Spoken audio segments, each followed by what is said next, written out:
The sun beat down on a struggling ranch, its owner a weathered man barely holding on to his fading land. He took a gamble on a woman others deemed too wild for any man to handle, unaware she was fated to walk beside him as an equal. The saloon's worn doors burst open, a sharp breeze cutting to the heavy air thick with dust, sweat, and the tang of cheap whiskey. Hardened men leaned against rough-hewn beams, their hands gripping dented mugs, their gruff chuckles blending with the clink of liquor poured into cracked glasses. Through the haze of pipe smoke and the soft glow of flickering lanterns, they saw her, a fierce soul dragged into the center of the chaos. She was young, her hair a tangled mess of rebellion, her eyes burning with defiance, her jaw set as if daring the world to try to break her. They knew her as Mara Vane, maybe 24, her wrists tied with rough rope, yet her posture remained unbroken, shoulders firm. She wore a faded cotton dress, boots worn to the soles, with dirt smudged across her hands. Her gaze, though, sparked with relentless fire, alive with unquenchable spirit.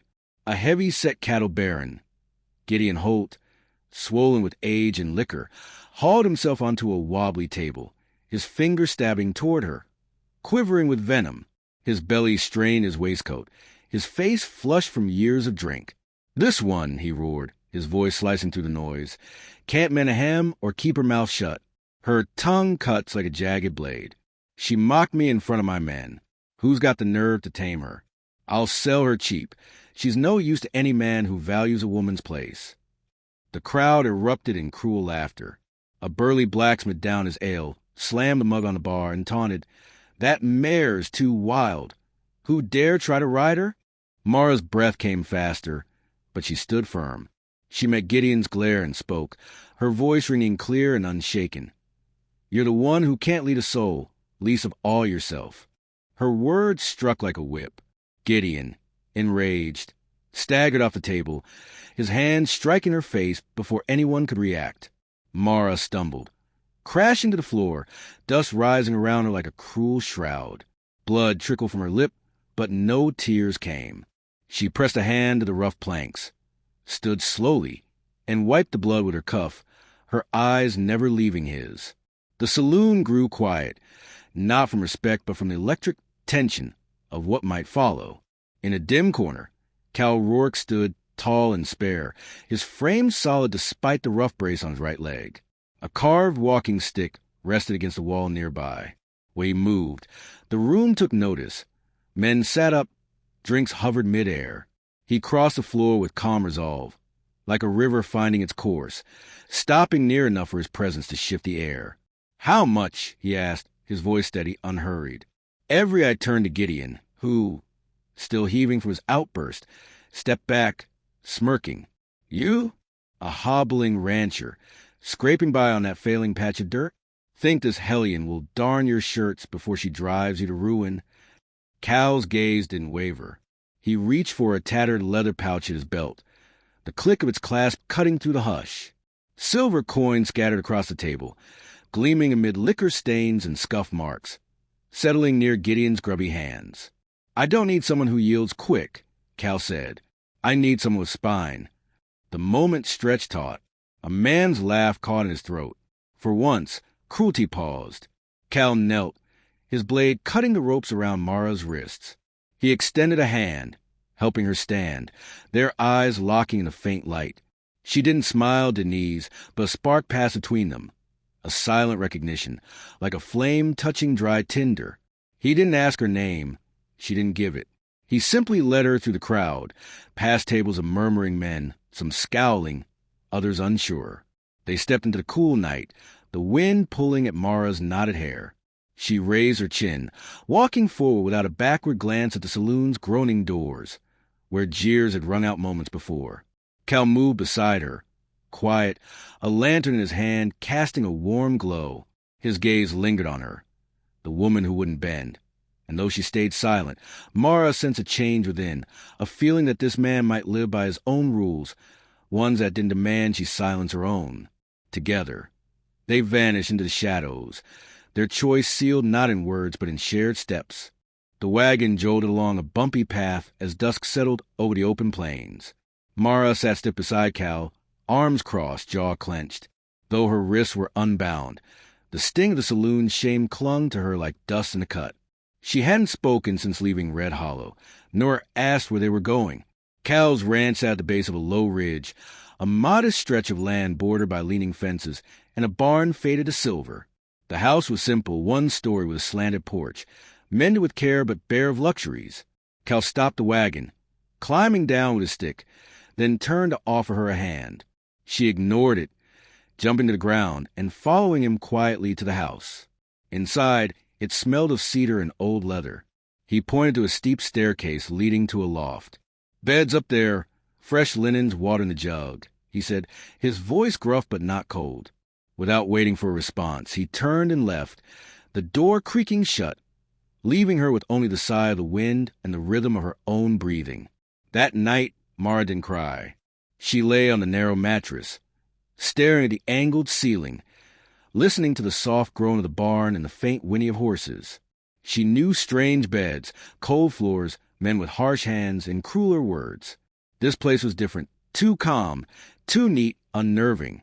By sunrise, she was up, fetching water from the pump, lighting the stove, and sweeping the porch. No one told her to. She just knew stillness invited trouble in someone else's home. When Cal emerged, limping toward the barn, she was already boiling water for coffee and oiling a halter by the fence. He stopped, taking in the sight, then set a pair of worn leather gloves on the porch rail, small, patched, made for her hands. "Don't work like you're hiding something," he said, not sharply. "Work like this is your home." Mara took the gloves, silent, but a small crack formed in the walls she'd built around herself. That afternoon, as she chopped by the shed, she noticed Cal watching, not criticizing, just seeing. Her swings were steady. She'd done harder tasks, ones that left her hands raw. Splitting logs felt almost kind by comparison. Later, Cal sat by the fire, his stick propped nearby. She brought him coffee, and he looked up, surprised. "You paid for me," she said when he asked why. His face tightened. "I paid to free you from Holt's grip, not to own you." "Most see it the same," she replied. "Not me," he said. Silence fell, but it wasn't heavy anymore. That night, in the loft, Mara listened, not for danger, but for him. The scrape of Cal's steps below, the fire's gentle pop, the wind's soft moan. She didn't trust him fully, but fear no longer held her. For a woman who'd fought for every inch of freedom, that was enough. Wind swept across the ridge, rustling dry grass along the fences. Mara rode the ranch each morning now, Cal's worn hat shielding her eyes, her boots crusted with earth. She sat straight in the saddle, moving with quiet confidence, checking fences, spreading feed, her voice calm as she herded cattle to the lower field. Cal watched from the porch, his stick across his lap, saying little but seeing all. One evening, as the sun dipped behind the hills, Cal limped to the barn with a bucket and a rope. Mara was brushing a foal when she heard a heavy thud, a body hitting the dirt. She turned to see Cal sprawl by the trough, muttering curses, his stick out of reach. She rushed to him, kneeling. "Stay still," she said. He grunted, "Ain't moving." Without asking, she slipped an arm behind his shoulders, another around his waist. "Up," she said, lifting. "You're heavier than you look." "I look heavy," he growled, but let her help. It was slow, her body close as she half carried him to the house. Neither mentioned the nearness, but both felt it, a brief flare between necessity and something deeper. At the porch steps, she set him down too quickly, his leg bumping the bench. He grimaced, jaw tight. "Sorry," she muttered, looking away. "Not broken," he said, voice rough. "Just my ego." She grabbed water from inside, not lingering. Behind her, Cal watched her move, the way the fading light caught her hair. He chuckled softly, the word steady, crossing his mind, a first for Mara. The next morning, she found a note by her plate. "Mara, feeds low, check west fence." Her name, not girl, or you. She traced the letters once before slipping it into her pocket. That night, after chores, they sat by the fire. She spoke first, voice quiet. "My parents died when I was 6. I saw it. Farmers, too trusting, too gentle. Men came one night, asked for shelter. Pa welcomed them. Her voice stayed even, shaped by pain. I hid in the cellar. They killed, stole, burned everything. A trader found me days later. Thought I was a boy. Didn't matter. I worked. Grueling, backbreaking work. I stopped crying then. Decided I'd be too strong to break. Cal listened, his eyes kind, not pitying. He nodded. And for Mara, that was enough. Winter clung to the hills, but the soil near the house began to soften. One morning, Mara knelt by the porch, sleeves rolled up, hands in the earth, planting small shoots with quiet care. Cal paused, a coil of rope over his shoulder. "Growing beans?" he asked, half grinning. "No," she said, brushing hair from her face, a smudge of dirt on her cheek. "Lavender, thyme, maybe clover, if they take." He tilted his head. "Thought you'd plant something to eat." She smiled faintly. "Flowers grow on stone if you give them time. I don't need much, just earth that doesn't push back." Cal watched her, hearing more than her words. "My ma," Mara added. "She'd plant anything, said flowers were the land's voice. After she was gone, I never stayed anywhere long enough to grow anything." She stood, brushing her hands. Cal nodded, saying nothing, and headed to the barn. That evening, Mara found a small bundle on the table, worn paper, the word seeds faintly visible. "Yours?" she asked as Cal hung his hat. "Ma's," he said. She saved them for a spring that never came. "Why me?" she asked. He met her eyes. Because this place might finally be ready for them. Or maybe it just needed someone who'd understand. Mara held the bundle close, a quiet connection forming in the stillness. One morning, dust stirred on the horizon. Cal was stacking logs when a rider approached. A man in a sharp suit, boots too clean for the plains, a leather satchel in hand. He dismounted with an air of command and strode toward the porch. "Cal Rourke," he called. Cal nodded, grip tightening on his stick. "Who's asking?" The man smiled thinly. "Simon Drake, with the Wyoming Land Office. Here to review your deed, minor discrepancies." Mara stepped onto the porch, wiping her hands on a cloth, her gaze keen. Drake pulled out a paper. "Just need your original deed to clear this up." Cal's jaw tightened. The land was his inherited, but records were never his forte. "I'll get it," he said, turning. Mara spoke up. "Let me see that first." Drake paused. "Just business, ma'am." "I can read," she said, stepping forward. She took the paper, scanning it, her brow creasing. "This isn't from the land office. Their forms changed last year. And this clause, if Cal signs, he'll owe a debt he never took or lose the land in weeks." Drake's smile faded. "Now, ma'am, no." Mara cut in, folding the paper. "I've seen your kind. You prey on folks who can't read, stripping them bare. Not here. Ride out and don't linger." Drake glared, then stormed off, dust trailing his horse. Cal looked at Mara. "How'd you know?" "I worked a ranch that fell to men like him," she said quietly. "I was young, but I learned their games." Cal nodded. "You're sharper than most." She shrugged. "Folks call me too wild to teach." He held her gaze. They were wrong. In the cabin's small kitchen, a lantern cast a warm glow across the table where Mara and Cal sat. Outside, the wind roared, but inside, a quiet warmth grew, not just from the fire, but from a growing ease between them. Mara studied the ranch's ledgers, her pencil precise, tallying grain and repairs. Cal pored over a tattered map of grazing trails, his voice breaking the silence. "This mark," he said, pointing, "was Iron Bend, south of Casper. Gone now." Mara leaned closer. "Looks like a crescent and star." He nodded. "Every brand's a story, some bold, some broken." She met his eyes. "What's yours say?" He paused and answered. "Rourke. Built by my pa, nearly lost by me. Rebuilt one day at a time."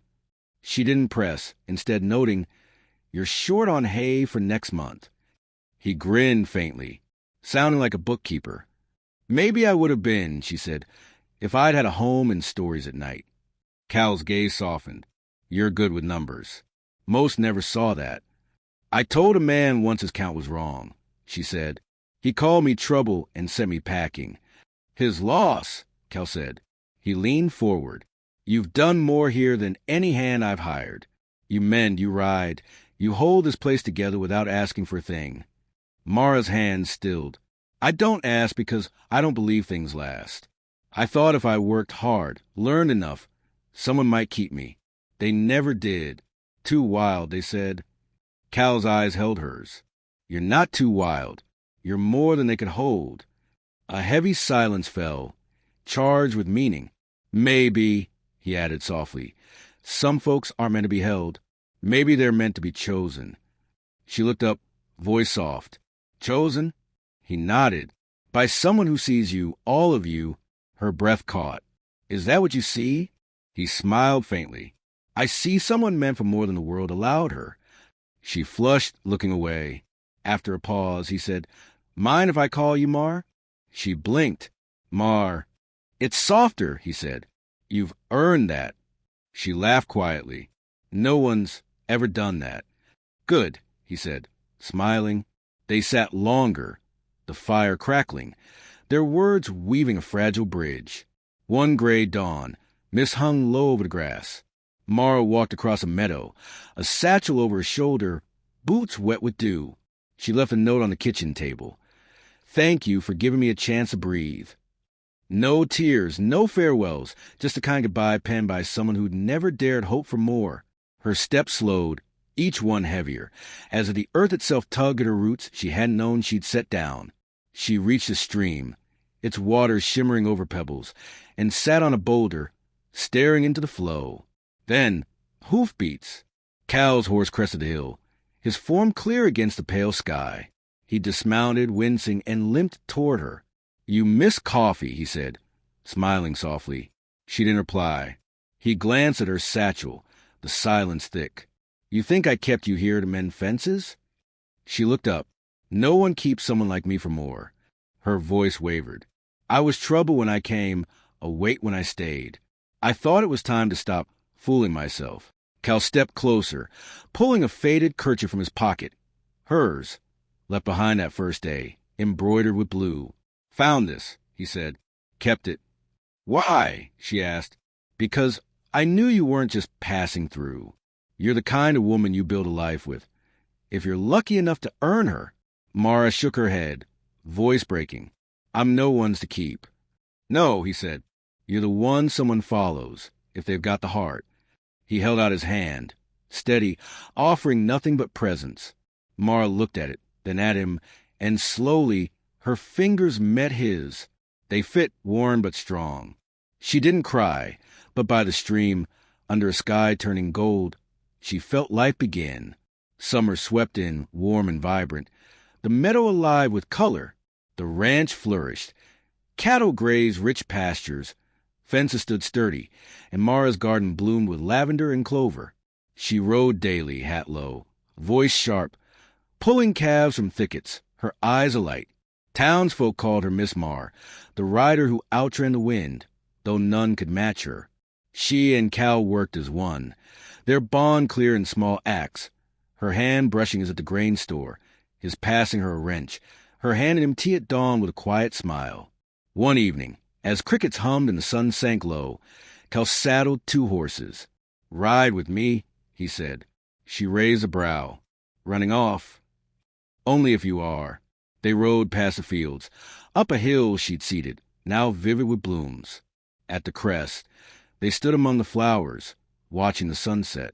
The air was warm, the world soft at its edges. Cal turned to her, his eyes steady. You said flowers grow in stone. She nodded.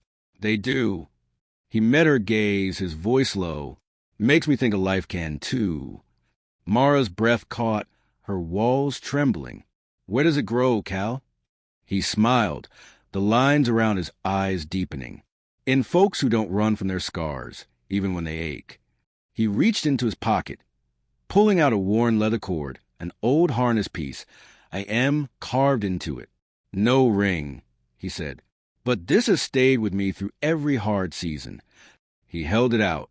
I want to stay with you now, Mar, if you'll have it. Her throat tightened. She took the cord, tying it around her wrist.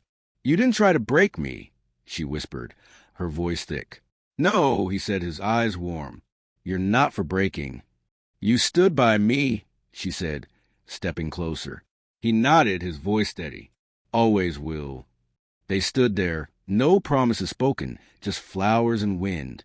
The town stopped calling it Rourke's Land, naming it Vane's Meadow instead, for the woman who made it thrive. Mara rode beside Cal through every gale and dawn, and when folks asked who ran it, they'd say, "She does." A woman chosen, and who chose in return.